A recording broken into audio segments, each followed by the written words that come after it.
Tu dis, est-ce que notre technique, si on la compare avec Deswal ou avec Nicole Fabre, etc., etc.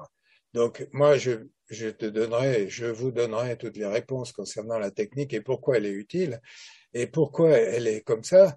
Mais ma comparaison avec Winnicott, là voilà la citation. La citation, elle est tirée de la consultation thérapeutique et l'enfant, hein, une citation de Winnicott. Il dit, on pourrait comparer ma position à celle d'un violoniste qui travaille sa technique avec acharnement, puis, étant parvenu à la maîtriser et à la tenir pour acquise, sera enfin capable de faire de la musique. Je trouve que c'est pas mal. Et que, si tu veux, t'as peut-être pas encore complètement perçu, et ça se comprend puisque tu es encore en formation et que tu avances et que tu changes et que tu évolues, mais tu n'as peut-être pas encore complètement perçu comment on fait de la musique avec ça. Et c'est des vraies questions, c'est des questions intéressantes auxquelles on répondra peut-être quand je vous ferai un petit topo là-dessus, mais ce que te dit pour le moment Brigitte, c'est derrière ta question, qu'est-ce qu'il y a quoi? Et derrière ta question, il y a ben oui, il y a le désir que ça avance, le désir de lui faire du bien, le désir que ça se règle au mieux, que tu fasses ton meilleur travail possible, etc. Mais c'est une conception, ça. Et la conception un peu problématique dans l'histoire, mais on va y revenir, et puis c'est normal en plus, je dis, je vois vraiment, il n'y a pas du tout d'occasion de se critiquer là-dessus, puisque vous êtes en formation. Mais il y a beaucoup plus d'enjeux, et on verra pourquoi au point de vue théorique, dans l'interaction des psychismes et dans cette espèce d'intersubjectivité qui va se jouer pas forcément d'une façon verbale, que dans l'activité à l'intérieur du rêve éveillé pour qu'il soit correct, si tu veux. Donc alors, en ce qui concerne le rêve éveillé et les freins qui sont incontestables, il va falloir voir avec elle, travailler avec elle sur les résistances, plutôt que toi à intervenir plus fort ou plus vite ou autrement à l'intérieur du rêve éveillé, tu vois. Ce que je propose comme idée, c'est que si on veut que le rêve éveillé soit progressivement une façon d'être en contact avec sa propre vérité pour elle, comme pour nous tous, et qu'elle puisse accepter de laisser venir des choses qui doivent se dire, y compris si elles sont terribles ou inquiétantes ou tout ce qu'on veut, et puis qu'elle apprenne à les symboliser, à les faire avec. Si on veut que le rêve éveillé ait cette fonction-là, il faut qu'elle se l'approprie, il faut que plus tard, ça soit une façon pour elle de se penser elle-même, de rêver elle-même, etc. Et pas l'unique expérience du fait que grâce à toi, elle a pu dénouer des trucs. Donc c'est plus intéressant à long terme, en particulier dans l'appropriation de cette capacité préconsciente à percevoir ce qui se passe en soi et à le dénouer à travers les symboles, qui est en fait l'essentiel du rêve éveillé. Hein. C'est pas uniquement le fait de transformer les traumas et de les restaurer qui est intéressant. C'est largement autant, sinon plus, le fait de pouvoir progressivement s'approprier ce mode de relation avec soi-même, qui suppose d'ailleurs une sortie du faux self et une découverte du vrai self, enfin on y reviendra. Donc s'approprier cette capacité à se penser intérieurement et à écouter ce qui se dit et à le mettre en symbole pour pouvoir après avoir une sorte de préconscient opérationnel qui n'a pas besoin d'un psychanalyste à longueur de journée, tu vois. Donc l'idée pour te répondre, mais ensuite je le répondrai plus en détail parce que toutes les questions sont bonnes. Mais l'idée pour te répondre plus rapidement, c'est que on veut pas spécialement comme Deswal réussir à faire une action qui va rapidement permettre à la personne de sortir du trauma. On ne veut pas spécialement non plus, comme fait Nicole Fabre, d'intervenir dès quelquefois en lui proposant des suggestions. On veut que cette expérience rêve éveillé renouvelée devienne une sorte de capacité intériorisée ultérieure qui se maintiendra même après la psychanalyse rêve éveillé qu'elle aura faite et qui permettra d'avoir un riche intérieur, cet espace potentiel dont parle Winnicott, où l'inconscient et le conscient sont en train de se chercher à travers cet espace potentiel qui est le préconscient opérationnel et qui est le rêve éveillé. Le rêve éveillé, c'est du préconscient à deux même des fois, parce que du coup, Les psychismes sont mélangés pendant ce temps-là. Donc, si on fait ça, ça sera moins spectaculaire tout de suite, parce que du coup, ben oui, il va falloir passer du temps, travailler sur sa peur d'aller voir ce qu'il y a derrière l'obstacle, sur pourquoi elle freine, pourquoi il n'en trouve pas l'intérêt, etc., etc. Ça va être un peu plus long. Mais par contre, le terme de cette psychanalyse réveillée, c'est que la personne puisse avoir une sorte de poumon interne fonctionnel, quoi. Et ça, si toi tu fais du boulot à sa place, si tu lui insuffles de l'air, alors elle pourra mieux respirer. Ah ben oui, ça c'est sûr. Mais elle n'aura pas suffisamment intégré progressivement ce mode de fonctionnement et ce poumon intérieur. Tu vois ce que je veux dire? Donc alors, bien entendu, j'apprécie ta question parce que de toute façon, je me la suis posée moi aussi, hein. Mais voilà un élément de réponse qui pourrait peut-être te paraître intéressant et que plus tard, on peut revoir en quoi c'est un inconvénient de faire comme des oies, en quoi c'est un inconvénient de faire comme le girafe, par exemple.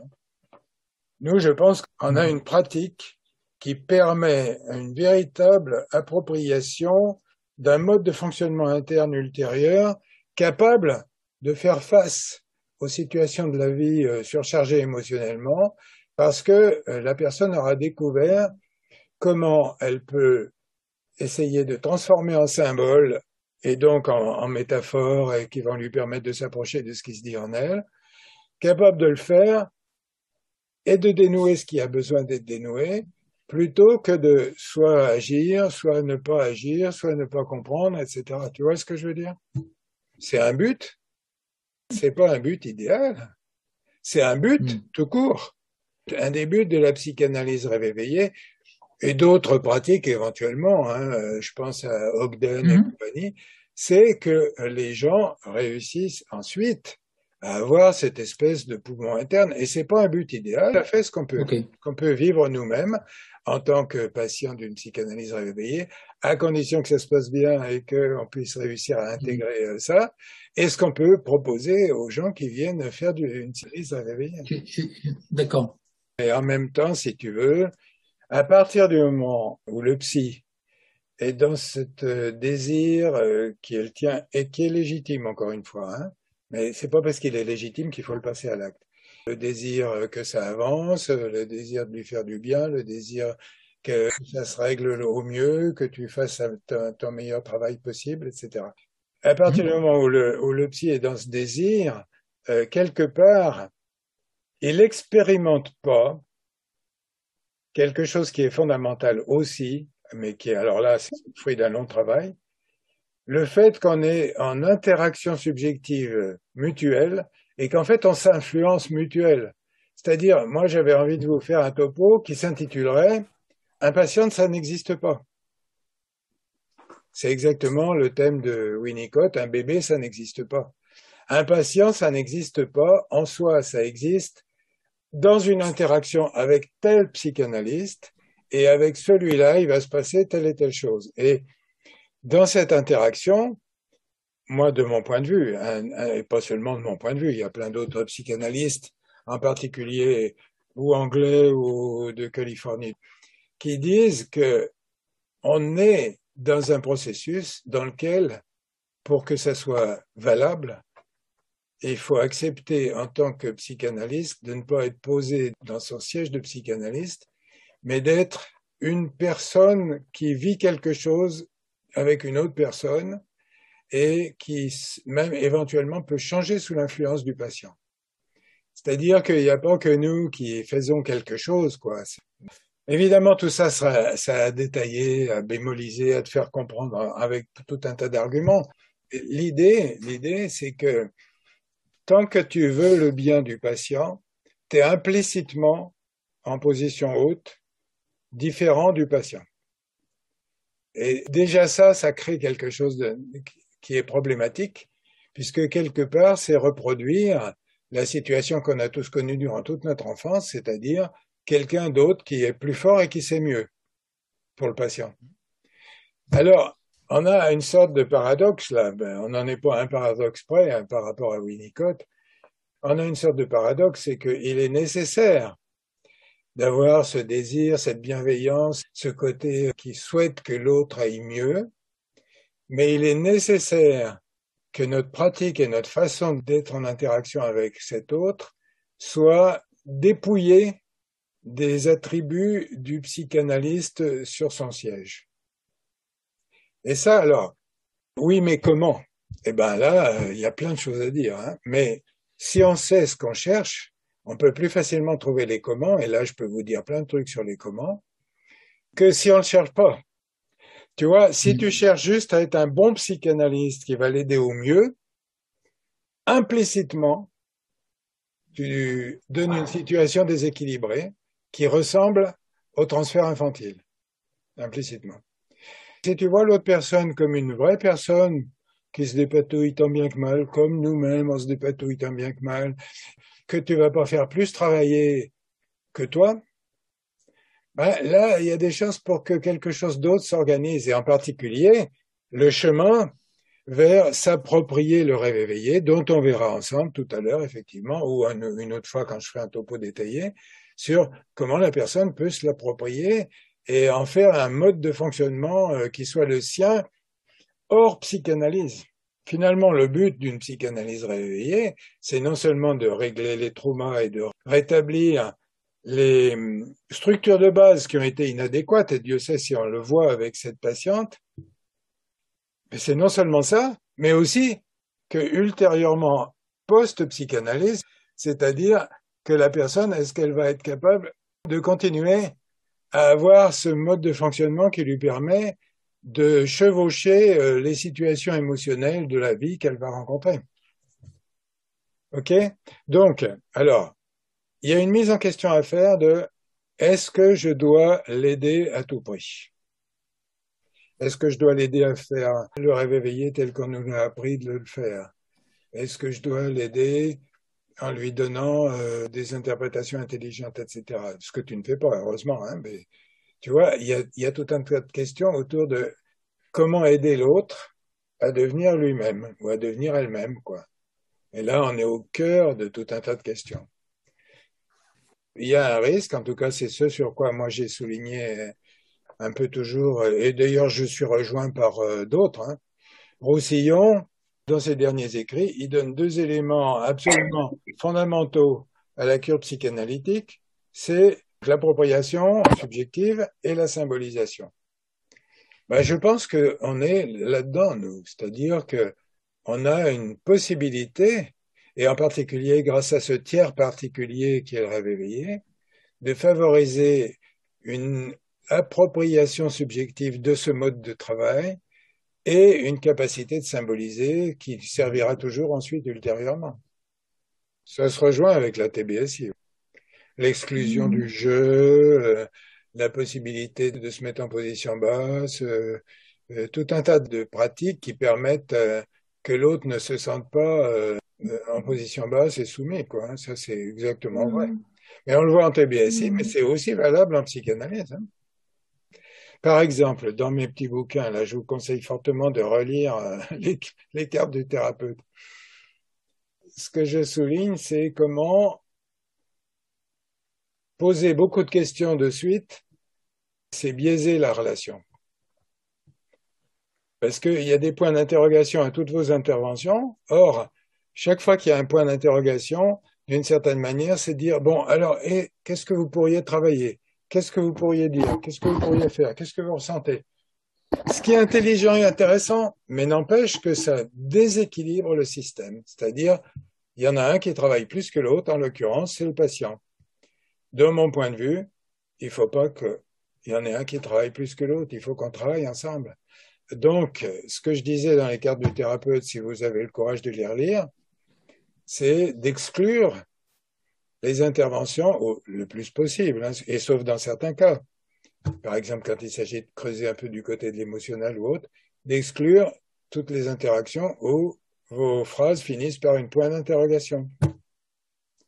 Et ça, c'est vachement intéressant si vous relisez vos comptes rendus. Vous vous apercevrez à quel point tous, on a tendance à beaucoup poser de questions. Qu'est-ce que ça vous fait? Comment ça se fait? Qu'est-ce qui se passe? Etc. C'est pas ce que je propose.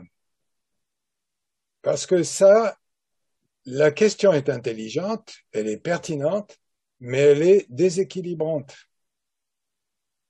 Donc, comment on fait? Ben, on fait en évitant les questions.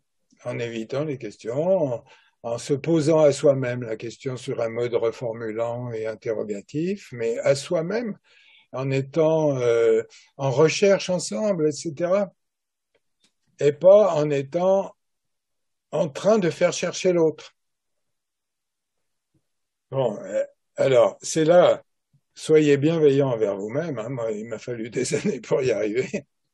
C'est là où ça rejoint la citation de Winnicott. Vous appliquez la technique au mieux possible, vous l'affinez, etc. Mais c'est pas encore de la musique, quoi. Et ça le deviendra. En plus, c'est à S50.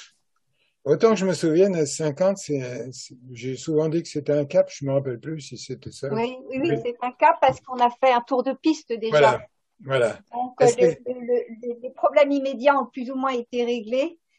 Et là, on exact. va encore rentrer dans encore du plus profond. Donc, c'est un cap, la séance 50, effectivement. Et Retour de la séance. c'est exactement qui sent que c'est en train de virer vers quelque chose d'autre actuellement. Donc, du coup, c'est bien qu'il y ait cette supervision maintenant parce que progressivement, peut-être que, tu vois, au lieu de vouloir à tout prix qu'elle fasse des rêves éveillés où tu vas intervenir pour qu'elle y arrive, progressivement, vous allez peut-être passer tous les deux vers un autre registre. C'est intéressant que tu te poses la question à S50.